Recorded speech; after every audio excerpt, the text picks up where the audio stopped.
Call drop কমানোর জন্য mobile অপারেটরদের নির্দেশ দিয়েছেন ডাক, টেলিযোগাযোগ ও তথ্য প্রযুক্তিমন্ত্রী। ডাটা প্যাকেজের চড়া দাম ও মেয়াদ নিয়েও গ্রাহকদের অসন্তুষ্টি আছে বলে সতর্ক করেন তিনি। বুধবার রবি আয়োজিত অনুষ্ঠানে সেবার মান নিয়ে গ্রাহকদের ভোগান্তির কথা তুলে ধরেন প্রধানমন্ত্রীর টেলিযোগাযোগ ও আইসিটি বিষয়ক উপদেষ্টাও। শহরের তুলনায় গ্রামের অপারেটরদের নেটওয়ার্কের মান দুর্বল বলে মনে করেন তিনি। নিয়ন্ত্রণ কমিশন বিটিআরসির তথ্য বলছে, গত 5.5 বছরে অপারেটরদের বিরুদ্ধে প্রায় 67,000 অভিযোগ করেছেন গ্রাহকরা, যার বেশিরভাগই সেবার মান নিয়ে। কল ড্রপ, ইন্টারনেটের ধীরগতি এবং গ্রাহককে না জানিয়েই ভ্যালু অ্যাডেড সার্ভিস চালুর মাধ্যমে টাকা কেটে নেয়া। রবি আয়োজিত অনুষ্ঠানে গ্রাহকদের এসব অভিযোগ নিয়ে অপারেটরদের সতর্ক করেন টেলিযোগাযোগ মন্ত্রী ফকির মাহবুব আনাম। বলেন, অপারেটররা শহরের নেটওয়ার্ক শক্তিশালীকরণে জোর দিলেও তৃণমূলের সেবার মান ততটা বাড়েনি।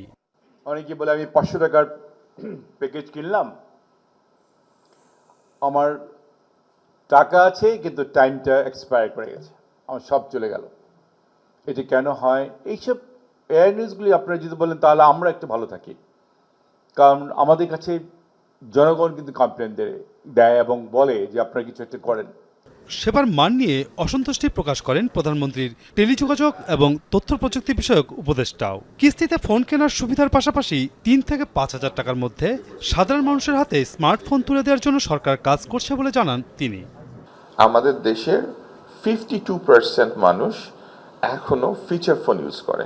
বাংলাদেশে একটা ফিচার ফোন কস্ট 999 টাকা, একটা স্মার্টফোন কস্ট, চিপেস্ট স্মার্টফোন 10,000 টাকা।